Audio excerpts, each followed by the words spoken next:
Oke, saya lanjutkan ya. Saya ini share screen. Jadi ini kita masuk ke lebih jauh lagi mengenai konsep dasar dari database. Eh, yang pertama yaitu mengenai file ya. Nah, file biasanya diletakkan di penyimpanan sekunder. Ini file biasanya dikasih nama, seperti waktu dulu saya sampaikan, nama file itu harus gampang diingat gitu ya. Nah, kemudian selain gampang diingat juga bisa mencerminkan isi filenya gitu ya. Kemudian kita lihat karakteristik umum dari file. Yang pertama dia adalah persisten. Jadi persisten itu bertahan lama, yaitu kemampuan untuk dapat diakses di masa yang akan datang. Jadi file-file ini jangan sampai nanti pas diperlukan kita nggak tahu ada di mana filenya ya. Kemudian atau filenya tidak berfungsi. Jadi harus persisten, dia bisa bertahan lama atau kemampuan untuk dapat diakses di masa yang akan datang. Kemudian shareability, file itu harus mampu di-share ya. Sekarang zamannya share ya, jadi di perusahaan tertentu itu udah nggak musim lagi gitu ya di apa namanya eh, hasil-hasil penelitian atau hasil ikut seminar atau ikut pelatihan itu dalam bentuk hard copy. Nah, sekarang udah soft copy, jadi semua bisa bisa ini ya, bisa apa namanya, bisa mengakses materi trainingnya, siapapun bisa belajar. Nah, kalau pakai hard copy kan masing-masing harus fotokopi dulu ya.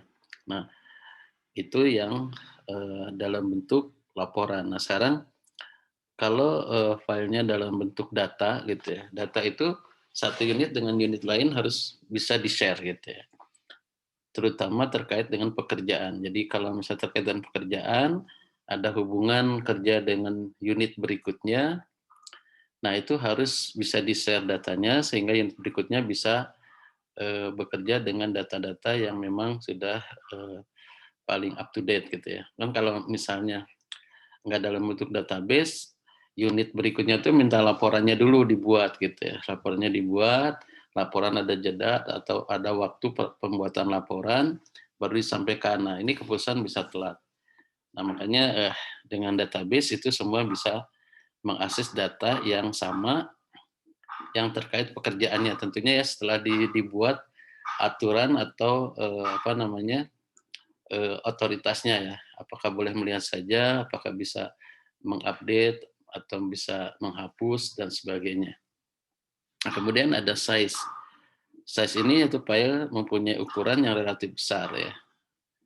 Jadi kalau file ukurannya besar, tentu ini harus di manage ya, jangan sampai nanti hardware-nya nggak bisa mengolah data karena terlalu besar. Nah, maka ini diatur atau dibuat atau didesain sedemikian rupa sehingga file itu menjadi efisien. Itu nanti ada namanya normalisasi ya. Dia masih di materi ini, nanti mungkin di minggu depan ya. Kemudian operasi pada file atau berkas. Ini berdasarkan model prosesnya. Kemudian jadi nanti ada model pemrosesan dari file itu seperti apa. Nah, ini ada model prosesnya ya. Misalnya pakai flowchart atau pakai data flow diagram dan sebagainya. Kemudian ada batch. Ya, batch itu bisa dilakukan secara kelompok atau grup. Jadi data ini bisa diolah secara kelompok atau grup. Kemudian iteratif, yaitu satu proses yang dilakukan secara satu persatu, yaitu record per record. Jadi terus gitu data itu akan bertambah gitu ya, jadi banyak, jadi banyak sekali dan seterusnya. Ini operasi pada file atau berkas. Nah, berdasarkan model operasi, ini nanti ada create, update. Nah, create itu adalah membuat. Jadi siapa yang membuat data? Nah, yang membuat data itu jangan duplikasi. Jadi jangan si A membuat data yang sama dengan si B gitu ya. Nah, itu nggak boleh terjadi. Biasanya kita petakan dulu ya. Jadi ada salah satu metodenya Business System Planning atau BSP. Itu metode yang dipakai IBM ya zaman dulu ya. Tapi masih valid sampai sekarang. Jadi dibuat matrik. Jadi matrik itu nanti ada fungsi organisasi, ada laporan. Nah, laporan nanti terkait database. Nah, nanti bisa di ini, diinventarisasi siapa yang meng-create data itu, ya. Nah, yang meng-create data itu, tidak boleh ada yang, apa namanya, unit yang berbeda membuat data yang sama, gitu ya. Nah, itu, create itu ya. Jadi otoritas create itu nanti nggak sembarangan diberikan ya. Pembuatan berkas dengan cara membuat struktur berkas terlebih dahulu, kemudian record-record dimuat ke dalam berkas tersebut. Misalnya, kalau Anda melakukan perwalian, maka yang melakukan create data perwalian adalah mahasiswa. Ya. Semua mahasiswa meng-create data perwalian. Dosen meng-create data perwalian nggak? Nggak. Dosen itu hanya menyetujui hasil perwalian yang diusulkan. Kalau nanti ada masalah dengan usulan perwalian, nah nanti dosen juga bisa membatalkan ya usulannya. Jadi yang meng-create mahasiswa, dosen itu menyetujui atau tidak menyetujui. Bahkan bisa menambahkan atau mengusulkan gitu ya. Nah, itu create ya. Tapi untuk nilai, nah mahasiswa itu tidak bisa meng-create ya. Jadi untuk nilai, mahasiswa itu hanya menjawab soal-soal, yang meng-create nilai adalah sekarang dosen yang bersangkutan. Fakultas juga jurusan nggak meng-create data nilai ya. Jadi tetap dosen yang create data, dosen yang langsung upload data nilai. Itu nanti masuk ke database. Kemudian mengupdate. Nah, pengubahan isi dari berkas diperlukan untuk menjaga berkas tetap up to date atau diperbaharui. Ada 3 bagian dalam proses update, ada insert atau penyisipan atau penambahan record baru, ada modify, perbaikan field, ada delete, penghapusan record. Nah, ini kalau di perwalian kan insert, berarti insert itu bisa data baru, bisa menambahkan ya. Jadi insert itu Anda mengusulkan untuk perbaikan pengambilan mata kuliah ya. Kemudian berikutnya, kalau ada misalnya yang perlu ditambahkan, SKS-nya masih cukup. Nah, kalau sudah diproses, biasanya mahasiswa tidak punya kewenangan untuk merubah, ya, merubah-rubah. Jadi kalau nanti perubahan termasuk dosen, ketika sudah diproses dia nggak bisa ngerubah, jadi nggak bisa modify. Nah, nanti baru boleh modify atau di delete itu nanti pada saat add and drop, ya. Nah, kewenangannya itu. Jadi atau model operasinya seperti itu. Nah, itu jadi nggak sembarangan. Seperti dulu saya sampaikan yang meng-create data setoran nasabah adalah teller. Ya. Tapi ketika dia memodify karena salah entry, maka itu harus pengetahuan supervisornya. Nah, ini harus ada aturan ini di dalam update data ya. Nah, termasuk boleh menghapus apa enggak. Di softwarenya itu ada nanti dia boleh menghapus apa tidak ya, termasuk di server, termasuk di aplikasinya, termasuk di nanti di database-nya gitu ya. Jadi hanya orang tertentu yang boleh menghapus. Makanya perwalian kan nggak sembarangan. Nanti kalau mau diganti ya diproses add and drop. Add and drop ada kewenangan untuk mahasiswa mengajukan perubahan dan dosen bisa menyetujui perubahan dan sekaligus melakukan proses modify atau delete. Nah, kemudian ada retrieval. Jadi retrieval itu mengambil ya, mengambil data atau mengakses data. Nah, pengaksesan sebuah berkas untuk tujuan mendapatkan informasi.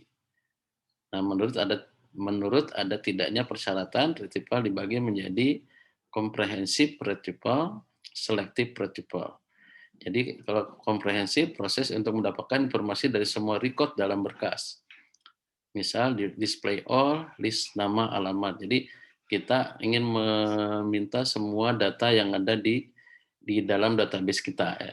Kalau display all berarti semua ditampilkan.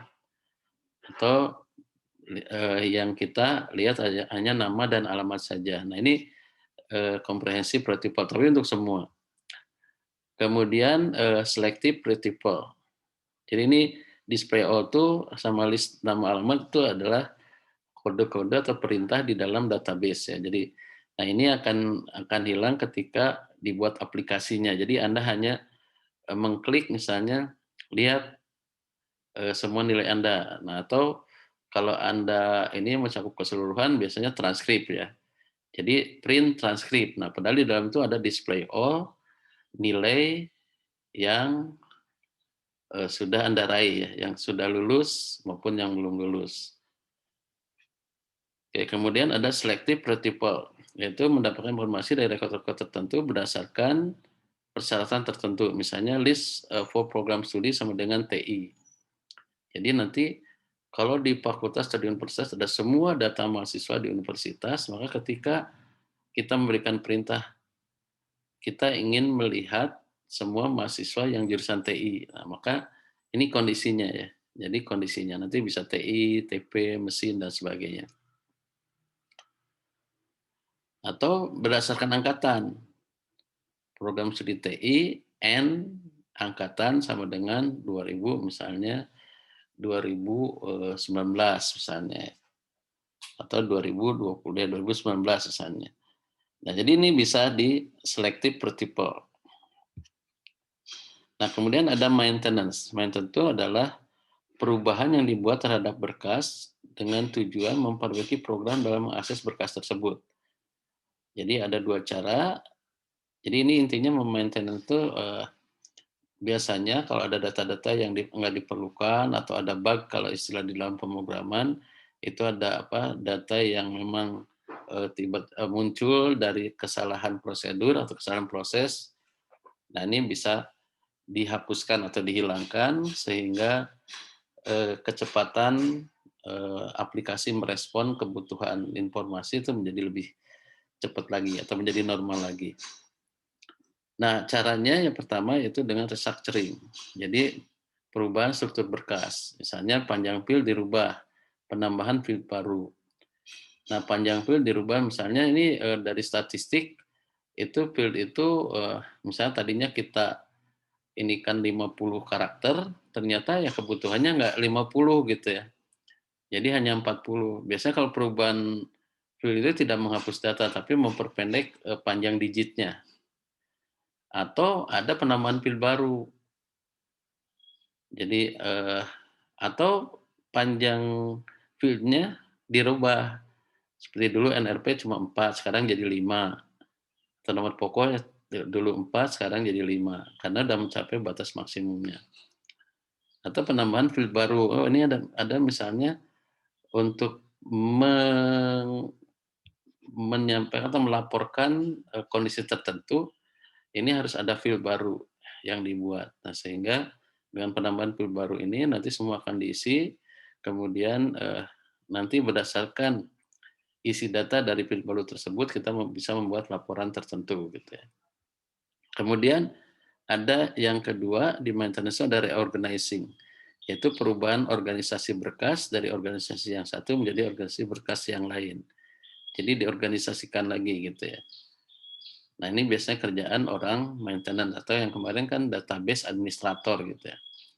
Misalnya dari organisasi berkas sekuensial menjadi berkas sekuensial di indeks. Nah, jadi sekuensial terindeks gitu. Atau dari langsung direct access menjadi sekuensial atau berurutan. Nah ini reorganisasi, jadi reorganisasi file. Bisa dua, bisa restructuring, nambah panjang field atau nambah field baru. Atau mungkin bisa kebalikannya, panjang fieldnya bisa nambah atau bisa dikurangi. Atau penambahan field baru atau menghapuskan field yang kira-kira nggak terpakai gitu ya.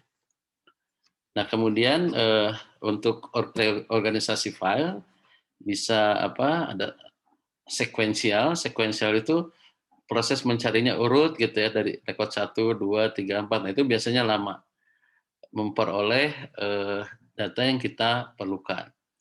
Ada pakai sekuensial berindeks. Jadi dibuat indeksnya. Misalnya diindeks berdasarkan nomor pokok atau MPM, ada diindeks berdasarkan nama, diindeks berdasarkan angkatan dan lain-lain. Atau gabungan, indeks berdasarkan nomor pokok dan nama misalnya. Ini berdasarkan nomor pokok dan nama dan apa tadi jurusan misalnya.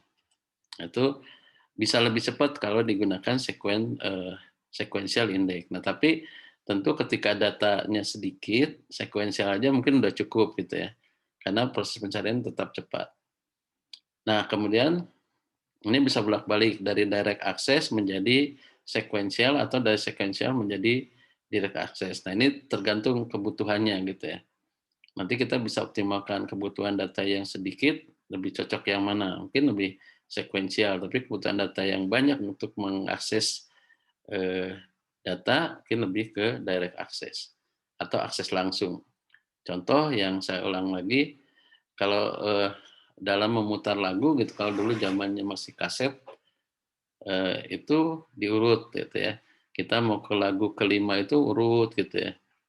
Tapi kalau sekarang pakai digital, kita pakai CD atau pakai flash disk, itu kita bisa langsung pilih lagu yang kita inginkan kan. Bisa searching lebih cepat. Itu maintenance ya. Kemudian record. Nah, ukuran record biasanya dinyatakan dalam byte. Jadi record itu biasanya dinyatakan dalam byte kan ada apa?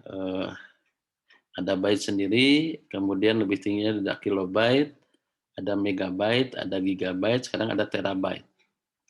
Nah, di atas tera juga ini udah ada.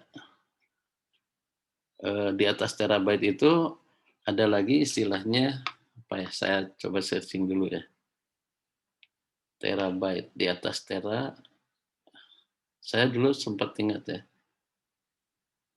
Ukuran file setelah terabyte kan. Ini juga tergantung dari hardware-nya sudah apa namanya? Sudah mendukung apa enggak. Jadi ini 1 terabyte itu 1024 gigabyte. Kemudian di atas tera ini masih dibuka.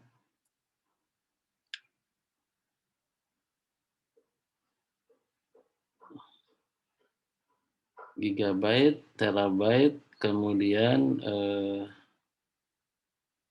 nama belum ketemu. Gigabyte. Nah ini. Ini ya kalau ini ada terabyte, ada petabyte. Jadi ada petabyte, kemudian ada exabyte, ada zettabyte, yottabyte, brontobyte, ada gigabyte. Nah itu yang paling tinggi ya. Jadi ini ukuran-ukuran karena sekarang memang alat penyimpan data itu udah makin tinggi ya. Ya seperti saya sampaikan dulu ketika apa namanya kita beli handphone kan yang 32 giga itu udah besar. Sekarang udah 64, udah 128, udah yang rata-ratanya sekarang udah yang 256 gigabyte gitu ya. Ya karena tadi perkembangan teknologi juga makin memungkinkan ya karena seperti dulu saya sampaikan teknologi elektronik itu makin kecil ukurannya, kapasitas makin besar dan harga makin murah. Oke, kita lihat jenis-jenis record menurut panjangnya. Ada fixed length record, itu semua bit di record yang mempunyai panjang yang tetap. Kelebihannya tidak rumit dalam pemrograman, kekurangannya harus sediakan ukuran terbesar yang diperlukan. Jadi semuanya dibuat maksimum seperti nama itu yang nama maksimum. Nah, mungkin Anda pernah dengar berita ada orang yang di Tuban kalau nggak salah ngasih nama anaknya itu panjangnya 19 kata gitu ya. Jadi nama anaknya 19 kata. Nah, itu dia sampai sekarang belum bisa mengurus apa namanya? Akte kelahirannya karena di ini di Sdukcapil atau di kementerian yang mengurus akte kelahiran atau data kependudukan itu nggak cukup datanya. Nah itu tapi itu memang pengecualian ya, pengecualian. Nah jadi kalau rekodnya dibikin tadi yang maksimum itu juga nggak bisa karena yang rata-rata yang isinya mungkin di bawah 50 karakter namanya, atau bahkan di bawah 30 karakter. Nah ini namanya ini kalau fixed length record, jadi si panjang recordnya itu tetap gitu ya. Nah ada variabel length record ya. Jadi variabel length record yaitu field di record mempunyai panjang berbeda-beda. Kelebihannya ini hemat tempat, kekurangannya rumit dalam pemrograman. Nah ini variabel length record ya. Kemudian ada record view. Record view ada dua, ada external view, ada internal view. External view itu bentuk record yang terlihat oleh user, disebut juga logical record. Sedangkan internal view bentuk record secara fisik di dalam media penyimpanan.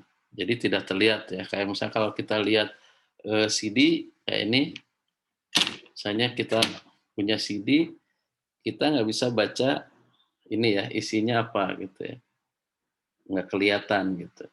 Nah, kalau di external view kita bisa melihat, karena di CD ini kan seperti dulu saya sampaikan, kita ngerekam itu bisa apa namanya, bisa terpisah-pisah isi datanya.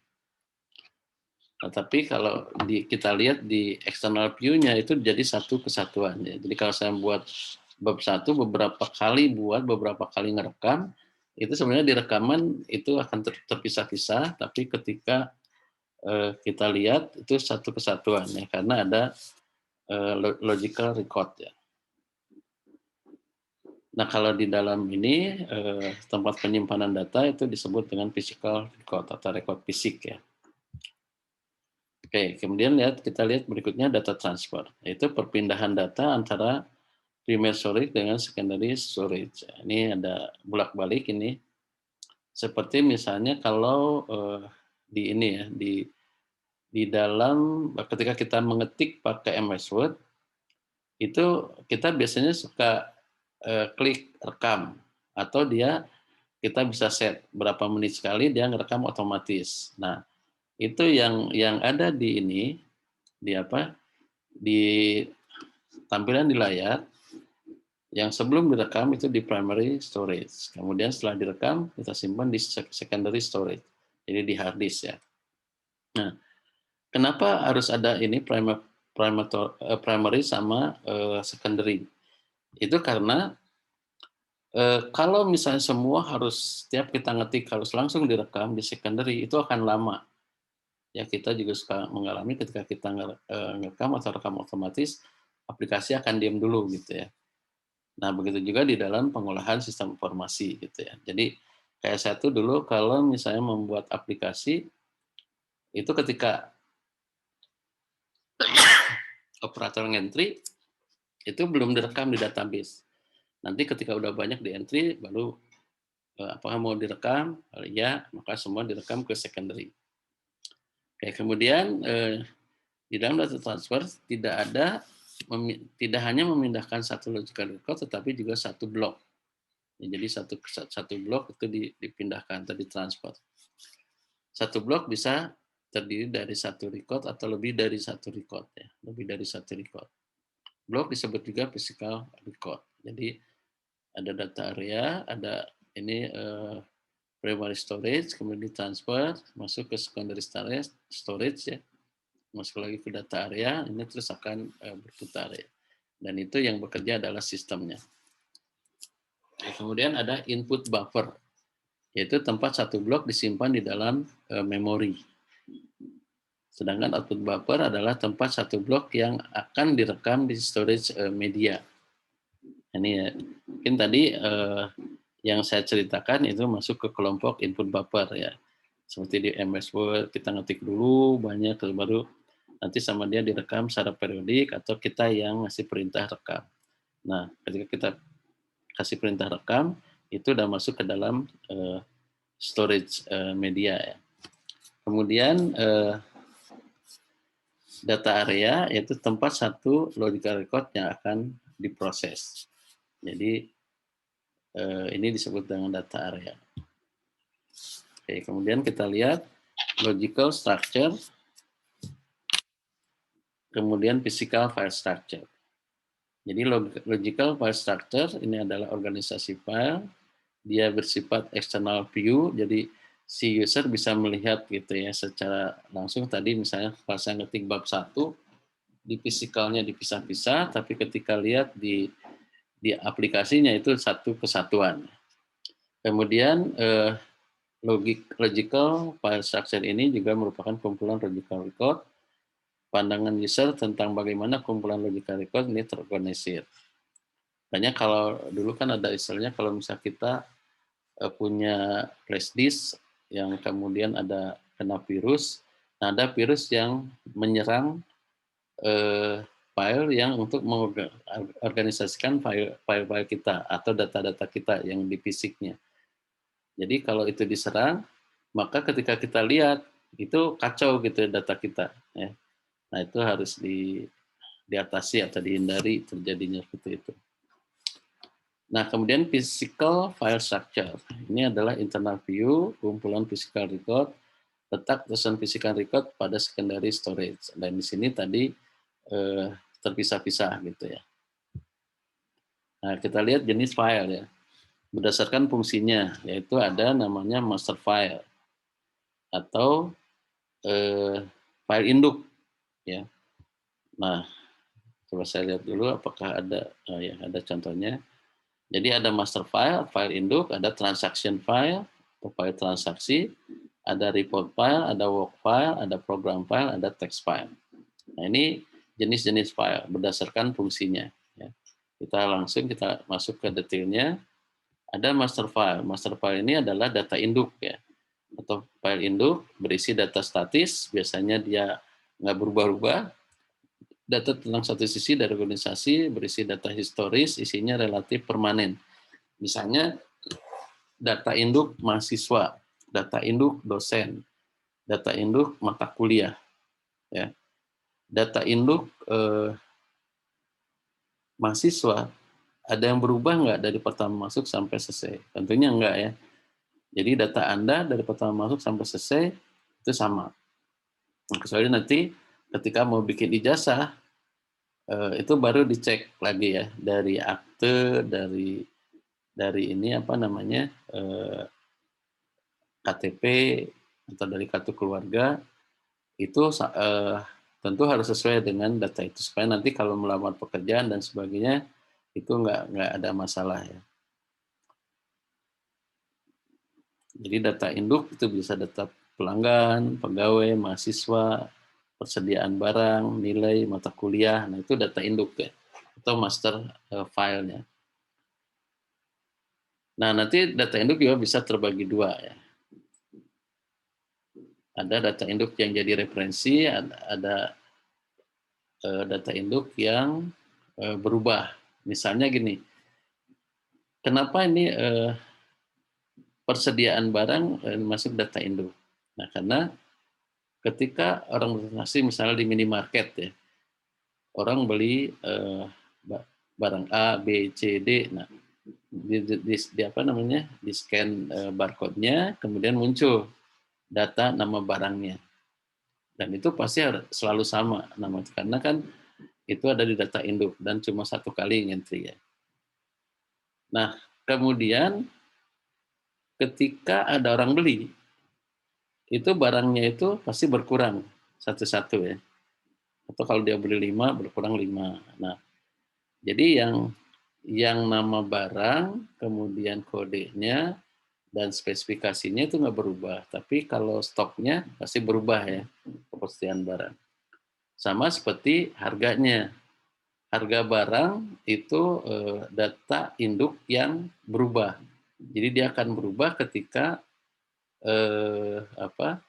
terjadi perubahan harga. Nah, cuma perubahannya nggak sering seperti file transaksi ya. Kalau file transaksi itu sering berubah dan namanya juga file transaksi ya. Kemudian kita lihat file transaksi atau transaction file. Berisi data yang akan mengupdate master file.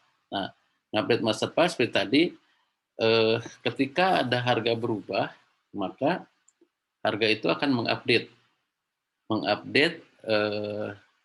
harga di data induk. Nah, sehingga kalau setiap transaksi setelah harga dirubah yang terbaru, maka semua akan referensinya ke harga. Nah, mungkin ada yang pernah ngalami, saya juga pernah ngalami, jadi saya lihat di barangnya harganya misalnya 9.500, tapi begitu mau bayar harganya kok jadi 10.000 gitu. Ternyata itu ada yang belum diupdate gitu di fisiknya ya. Kalau di harganya sebenarnya udah naik jadi 10.000. Nah itu kalau nggak diupdate suka terjadi perselisihan ya antara pembeli dengan si kasir ya. Nah ini akan mengupdate master file, si fisiknya juga harusnya diupdate harganya ya. Kemudian berisi kejadian atau perubahan terhadap sesuatu yang statusnya tersimpan di dalam master file ya. Kayak tadi eh, harga stok itu berubah. Terus Anda juga mungkin nanti, tapi lama ya, kalau lulus tidak lulus nanti udah lama prosesnya. Nah kalau ini data induk mata kuliah itu perubahannya sesuai dengan peraturan perundang-undangan yang berlaku. Kalau misalnya kurikulum itu harus diupdate maksimum 2 tahun. Nah, jadi setelah 2 tahun pasti data induk eh, apa mata kuliahnya itu berubah atau kurikulumnya berubah.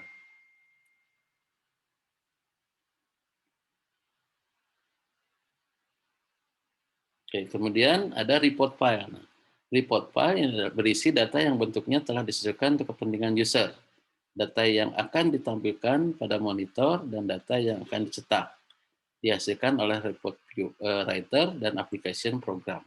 Contoh misalnya apa? Transkrip. Jadi kalau transkrip itu biasanya disimpan di report file. Tujuannya buat apa? Jadi si dibedakan kalau misalnya data nilai Anda tidak disimpan di report file dan disimpan di report file. Itu nanti perbedaannya adalah ketika Anda akan mencetak atau melihat. Ya. Jadi kalau kalau misalnya ingin melihat transkrip Anda, kalau pakai report file itu akan langsung muncul karena semua data terakhir sudah disimpan di report file dan di situ kan ada proses-proses perhitungan gitu ya, misalnya IPK dan sebagainya. Nah itu IPK itu selama misalnya belum ada nilai Anda yang terbaru, maka ketika mau ngeprint itu udah langsung ngeprint dari report file. Tapi kalau misalnya nggak disimpan di report file, misalnya data Anda disimpan di data yang umum yang banyak sekali dengan mahasiswa yang lain, maka ketika Anda mau lihat atau mau ngeprint, itu dia akan melakukan proses perhitungan dulu. Nah, itu bedanya ya. Proses perhitungan dulu sehingga ada jeda. Tapi kalau misalnya udah ada di report file, itu akan langsung ketika Anda minta ngeprint atau display, itu langsung muncul. Nah, ini tergantung kebutuhan. Nah, kemudian ada work file atau working file. Ini adalah file temporary, file sementara, file kerja, berisi sesuatu yang tidak permanen, isinya hanya dipakai sesaat saja untuk memindahkan data dari satu program ke program yang lain. Misalnya seperti tadi yang saya sampaikan, itu yang kalau kita pakai MS Word, ya, kalau kita belum melakukan perintah rekam, itu akan ada di memorinya komputer ya, atau di RAM-nya atau apa ya. Nah, nanti ketika kita berikan perintah rekam, itu akan langsung dimasukkan ke media penyimpanan atau ke hard disk-nya. Atau seperti tadi saya sampaikan ketika saya bikin aplikasi supaya cepat responnya, jadi tidak entry data langsung rekam, entry data langsung rekam. Nah, dibikin dulu file sementara atau file working file, kemudian nanti setelah semuanya udah di entry, itu baru direkam. Nah, kemudian ada program file, ini berisi perintah untuk memproses data, ini bisa berisi perintah dalam high level language, low level language, machine language, job control language. Jadi ini biasanya di bagian programmer ya nanti yang akan mendefinisikan ini sehingga nanti dari kelompok ini mana yang nanti dikonsumsi oleh user, administrator dan sebagainya. Nah perintah bisa berbentuk source code, sekarang istilah coding ya. Ini codingnya tuh bisa dilihat gitu. Itu hasil kompilasi itu coding yang sudah dikompil itu jadi file yang bisa eksekusi langsung ya, ketika kita klik nama filenya itu langsung muncul programnya atau hasil proses lainnya. Nah, kemudian ada text file. Itu berisi alfanumerik dan grafik data. Berasal dari program text editor, hanya dapat diproses oleh program text editor. Nah, ini banyak dipakai sekarang di Google Form ya, Google Form. Jadi Google Form itu bagus nih di kita juga Pak Yogi sebagai koordinator TAKP sudah memakai itu, dan itu sangat bagus ya ketika kita mau membuat SK atau berita acara sidang. Di situ tinggal masukin NRP, nama nanti otomatis muncul, judul tugas akhir juga nanti otomatis muncul karena memang sudah di entry sebelumnya. Kemudian kita tinggal ngisi ini masing-masing dosen ya, berdasarkan hasil sidang dapat nilai berapa, nilai tugas akhirnya, kemudian nilai sidangnya, dan ada nilai apa bimbingan gitu kalau untuk pembimbing. Nah, itu nanti dengan memasukkan data-data itu nanti akan dikirim ke Google Form, kemudian nanti keluar berita acara, jadi seperti surat yang memang baku gitu ya, yang memenuhi aspek hukum gitu, bahwa itu berita acara itu adalah sah dan dikeluarkan oleh pihak yang berwenang. Nilai dikeluarkan oleh pembimbing atau penguji, dan juga ada tanda tangan nanti digital ya, tanda tangan digital dari dosen-dosen penguji. Nah, itu text file. Nah, di dalam ini pun sama, di dalam database ini ada text file. Biasanya kalau misalnya ada transaksi online, pinjaman online dan sebagainya, itu biasanya ada text file yang kita harus baca dulu, misalnya syarat dan ketentuan, kita baca. Dan syarat itu kalau sudah dibaca, itu nanti kita bisa masuk ke proses berikutnya. Nah, itu tapi kita sering karena kita malas baca, apapun persyaratannya kita suka jawab setuju atau agree gitu ya. Nah, padahal di dalamnya ada yang harus kita baca dulu. Oke, itu mungkin untuk konsep dasar dari ini tentang organisasi file. Silakan barangkali ada pertanyaan.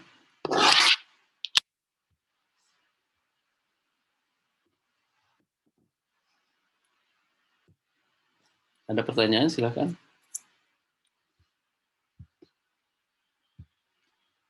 Sebelum masuk ke DBMS,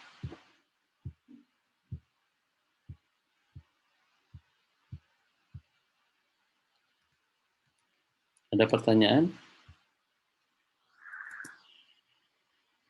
Silakan.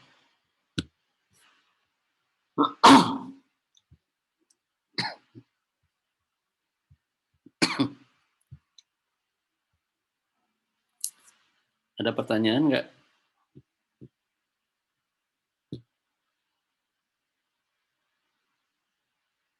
Kalau nggak dijawab, saya tutup sampai di sini. Dari saya nggak ada pertanyaan, Pak. Oke, itu ya. Kalau nggak ada, saya lanjut. Ya, silakan. Kalau ada pertanyaan nggak? Izin bertanya. Ya, silakan. Ini file yang tugas PSI kan ada file dengan format FRM ya Pak. Format FRM itu apa ya Pak? Ya, itu adalah format ini laporan. Format laporan atau format itu salah satu contohnya ya. Nanti kalau pakai Microsoft Access tentu akan berbeda ininya ya, format format laporannya. Jadi dari database yang kemarin dibuat, kemudian Anda Anda buat laporannya. Kalau kemarin kan boleh buat, boleh tidak. Nah, sekarang yang tugas ke-6 itu dari database yang memang sudah dibuat, buat format laporannya atau file laporan. File laporan itu ada yang ekstensinya .frm atau ada yang lainnya ya. FRM itu salah satu. Jadi itu format biasanya untuk format layout entry data atau untuk laporan. Ya, jadi itu nama filenya kayak misalnya kalau kita pakai Excel, XLS gitu ya. Kalau pakai Word, Doc gitu ya. Nah itu FRMEDCO adalah salah satu bentuk format laporan. Ya, tapi nanti lihat di database akses itu seperti apa formatnya. Pokoknya yang saya inginkan filenya saja gitu ya. Nggak usah dibikin lagi tampilan outputnya pakai Word. Itu ya. Ada pertanyaan? Laporan itu berarti yang bentuk report gitu ya, Pak? Ya, report, bentuk report. Berarti kan kalau file database itu kan ada ininya sendiri ya, Pak? Berarti itu diekspor gitu kan ke FRM gitu dari database ke FRM atau gimana? Enggak, jadi kan database ada banyak. Misalkan ada kayak misalnya kita punya data induk mahasiswa, data induk mata kuliah, data induk dosen, kemudian ada data transaksi perwalian. Nah, jadi yang namanya laporan, makanya kemarin kan dari database tuh coba dibikin relasinya. Kan ada field kunci ya. Misalnya kalau data induk mahasiswa itu biasanya field kuncinya adalah nomor pokok mahasiswa. Data induk mata kuliah, nomor pokoknya adalah kode mahasiswa, kode mata kuliah. Kemudian di data induk ini, data induk apa namanya? Di eh, data induk dosen itu kode dosen. Nah, jadi kalau mau menampilkan proses perwalian gitu ya, misal hasil perwalian, Anda mengambil mata kuliah apa saja, maka di situ Anda bisa membuat relasi antara database sehingga tadi data itu tidak terduplikasi. Jadi tentunya dari tugas kemarin Anda harus memasukin data-data dummy ya, kira-kira dia apa. Tapi ketika membuat laporan, itu dibuat relasi antara data tersebut. Nah, sehingga ketika membuat laporan, itu langsung muncul laporan yang dari laporan itu bisa mengambil dari data semua, dari data induk mahasiswa, dari data induk dosen, dari data induk mata kuliah, kemudian dari data induk ini apa namanya mata kuliah 3 ya, dari data transaksi perwalian kayak gitu. Ya, jadi bikin file reportnya bukan dari satu database dibikin reportnya, dibikin reportnya. Tapi kemarin kan saya juga mintanya database sederhana ya. Mungkin ada yang belum pakai report, belum pakai relasi ya. Kalau belum ada relasi, ya boleh saja dari database tadi dibikin reportnya gitu, ya.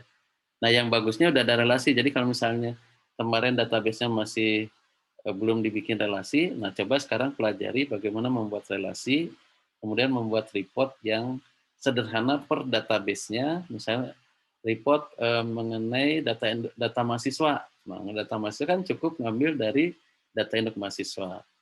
Report mengenai data dosen, yaitu diambil dari data induk dosen.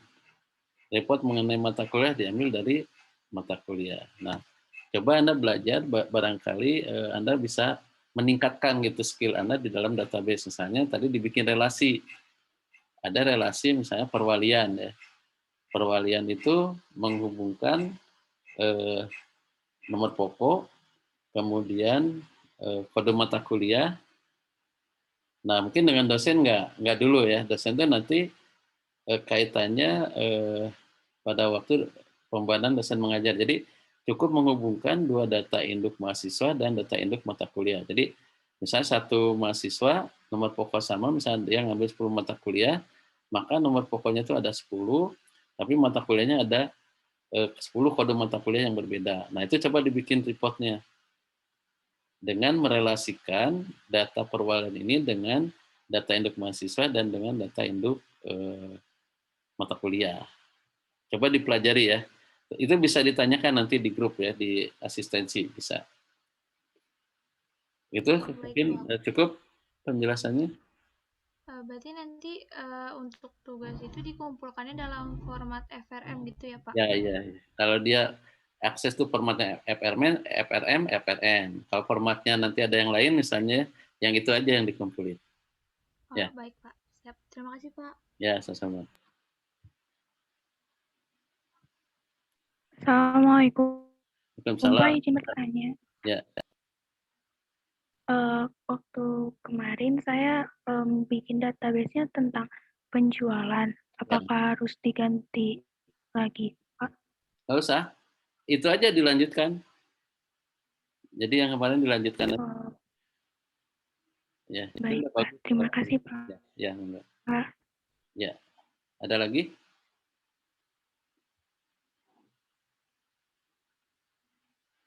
Nggak ada. Oke, kalau nggak ada, saya lanjutkan sedikit ya. Kita masuk ke DBMS, Database Management System. Mungkin ini ada beberapa materi yang berulang ya, tapi nggak apa-apa, ini untuk mengingatkan lagi, dan makin banyak yang dimunculkan itu akan makin melekat di memori kita. Nah, ini centralized processing sudah juga disampaikan kan, ada centralized, ada decentralized, ada distributed ya. Ini dia sudah disampaikan. Kemudian ini juga sudah disampaikan dulu ya, kemudian ini juga sudah disampaikan. Nah, file induk juga ini tadi sudah disampaikan, ada file induk, file transaksi. Nah, tapi yang tadi itu belum ada namanya file historis ya. File report tadi udah ya. Ada file backup, file working tadi udah ya. Kalau backup udah pernah saya sampaikan. Nah, saya ingin tekankan di sini adalah file historis ya. Jadi file historis ini adalah file yang berisi data-data lama ya, data arsip, yaitu file yang berisi dengan data masa lalu yang sudah tidak ini lagi ya, tidak aktif lagi. Oke, saya kasih contoh yang gampang, itu adalah ini ya, saya kasih contoh yang gampang, misalnya harga ya, ini ada kode barang misalnya 1, 2, 3, 5 ya. Harganya dia mempunyai harga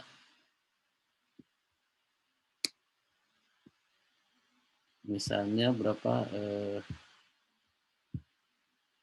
harganya misalnya 15.000 ya. Nah, ini kan ada di data induk ya. Ini ada di data induk. Data induk. Atau file induk ya, master file. Kemudian kalau nanti bertransaksi orang dengan kode ini, maka ketika mencantumkan harganya akan dipanggil di master file ini. Ya. Ini misalnya tadi ini direkod ke 1 misalnya ya.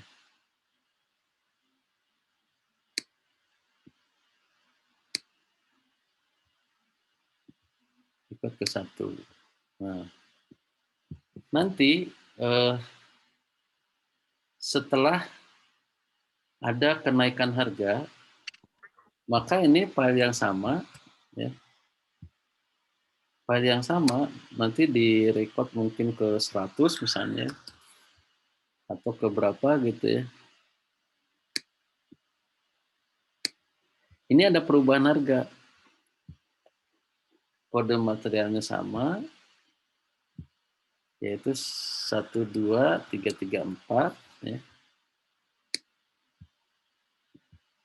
Nah, harganya ada perubahan. Jadi harganya ada perubahan, yaitu harganya sekarang menjadi misalnya 16.000.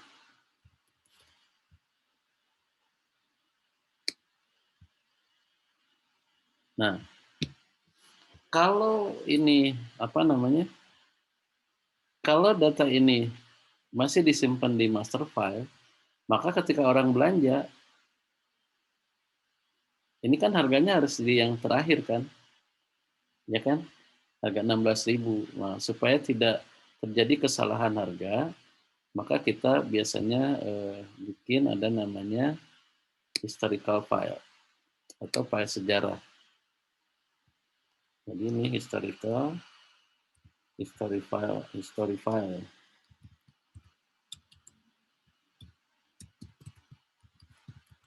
Oke.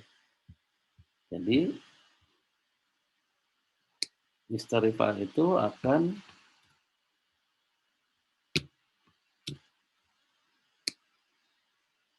memindahkan data yang tadi satu ini,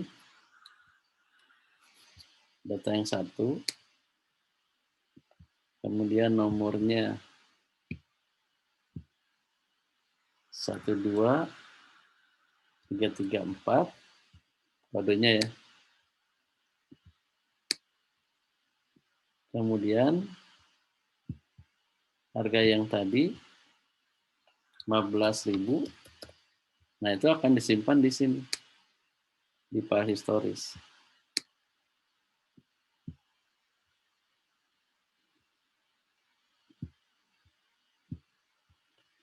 Jadi ini nanti akan dihapus ya. Kemudian dipindahkan ke historis. Nah, di sini termasuk nanti ada data tanggal dan sebagainya ya. Artinya ketika entry data ini tanggal 16 harga 16.000, maka di situ harus direkam juga tanggal entry-nya ya, sehingga ketika ketika nanti direkam di sini tanggal harga juga harus ada ya. Nah, tujuannya buat apa? Nanti kalau misalnya di sini kita punya harga sebelumnya itu harganya misalnya berapa? Sebelumnya itu kan harganya misalnya 14.500. Kemudian ada harga sebelumnya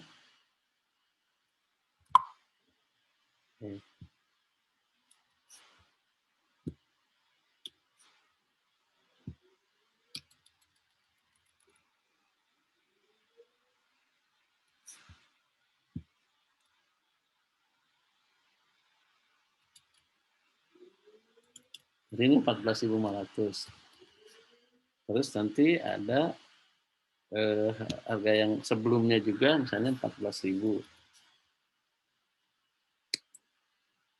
Nah, dan seterusnya. Ini tujuannya kalau perubahan harga ini disimpan di historical file dan di master file itu hanya ada data harga yang terbaru, maka nanti kita bisa membuat peramalan harga gitu ya. Kira-kira sih ke depan tuh harganya berapa sih gitu ya. Nah, termasuk data penjualan. Data penjualan sih enggak, itu udah di database ini. Nah, historical file itu tadi maksudnya ke sini ya. Atau historical file itu adalah data-data yang dipindahkan dari file aktif, jadi tidak hanya data induknya, dari file aktif dipindahkan ke file sejarah atau file historis. Contoh misalnya, kalau Anda nanti sudah lulus kuliah, sudah sidang,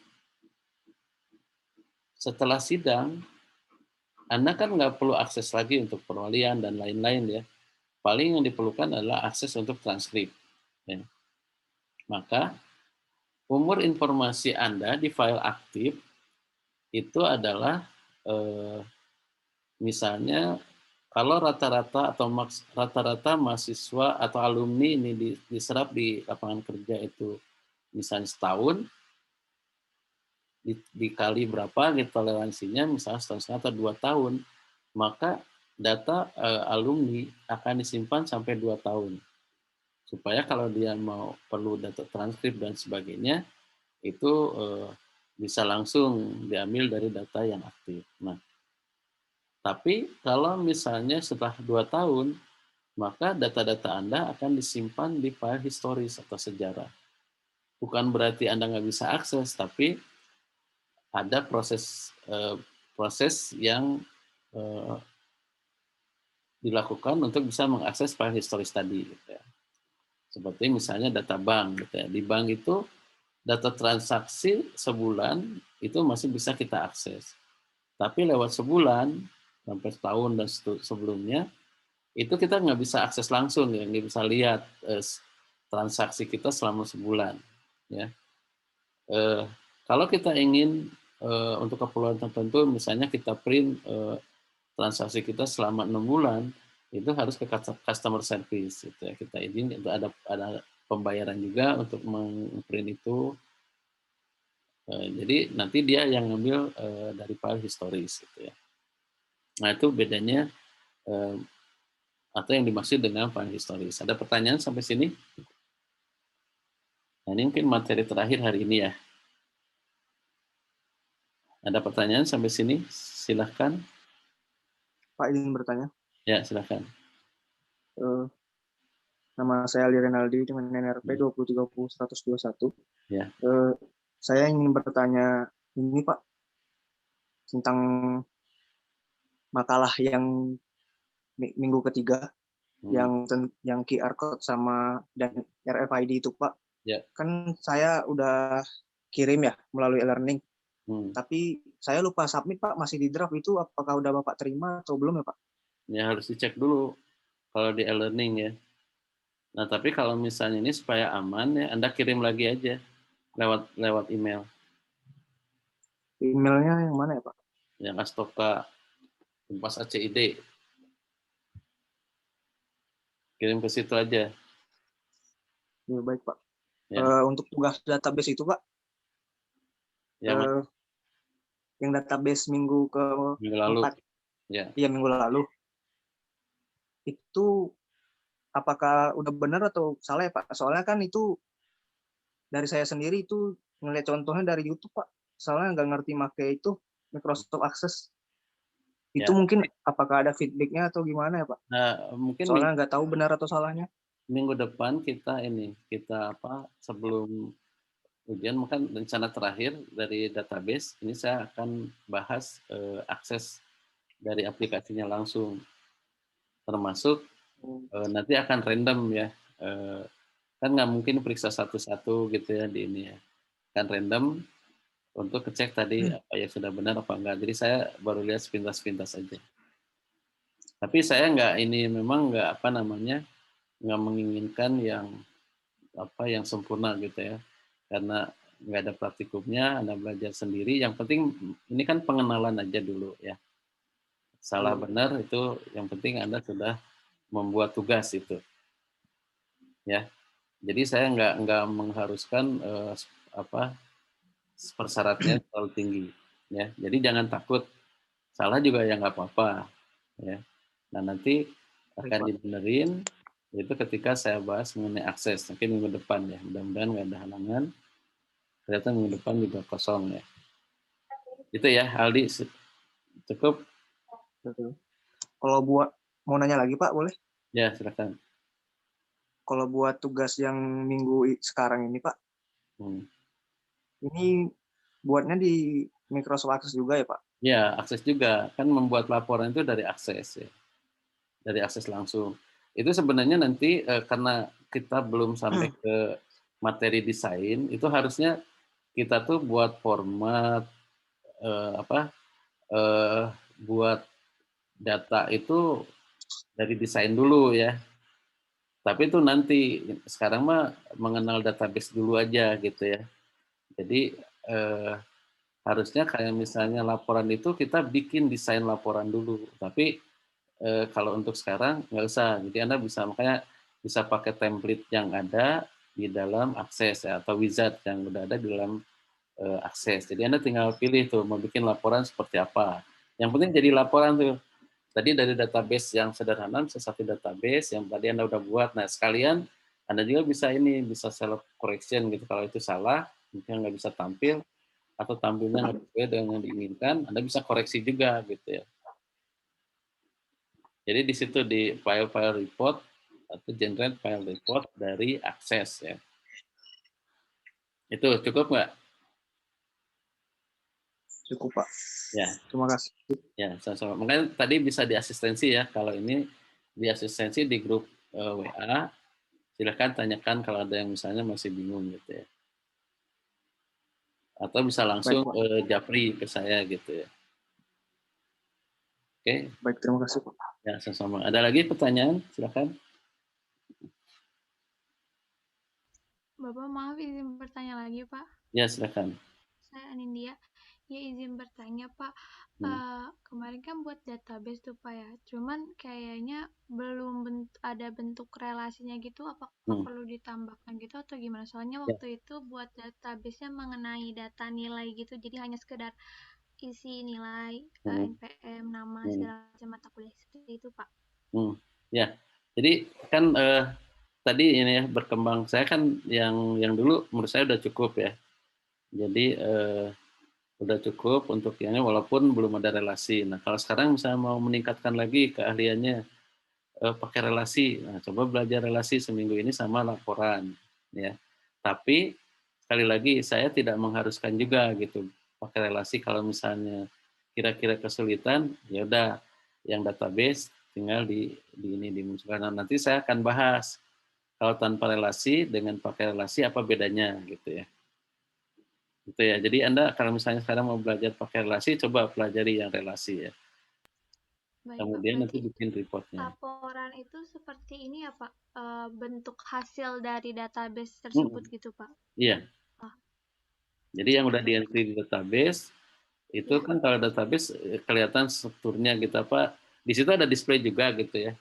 Tapi kan displaynya sederhana kan format database. Nah kalau di dalam report, itu kan kita bisa buat format misalnya ada logo perusahaan, ada apa gitu ya. Jadi bisa bikin format yang sesuai dengan kebutuhan kita. Kalau yang display database kan itu standarnya di dalam database ya. Nah itu sekarang buat file reportnya. Ya. Ya, baik Pak, siap. Ya. Terima kasih Pak. Ya, sama-sama. Ada lagi pertanyaan?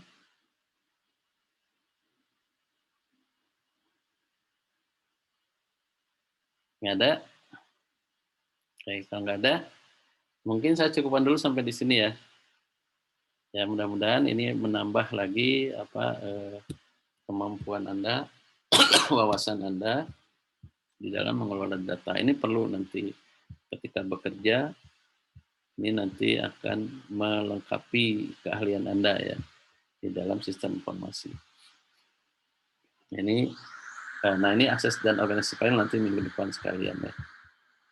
Oke, kalau nggak ada pertanyaan, saya akan tutup sampai di sini dulu. Semoga bermanfaat ilmu hari ini ya, dan juga berkah. Anda juga semua sehat selalu gitu ya, termasuk saya. Kita sama-sama jaga kesehatan. Ya mudah-mudahan kita nanti bisa ketemu di offline ya kalau ini ya. Oke, mungkin kita tutup dan sama-sama mengucapkan hamdalah, alhamdulillah. Assalamualaikum warahmatullahi wabarakatuh. Waalaikumsalam warahmatullahi wabarakatuh. Terima kasih Pak. Sama. Saya end ya.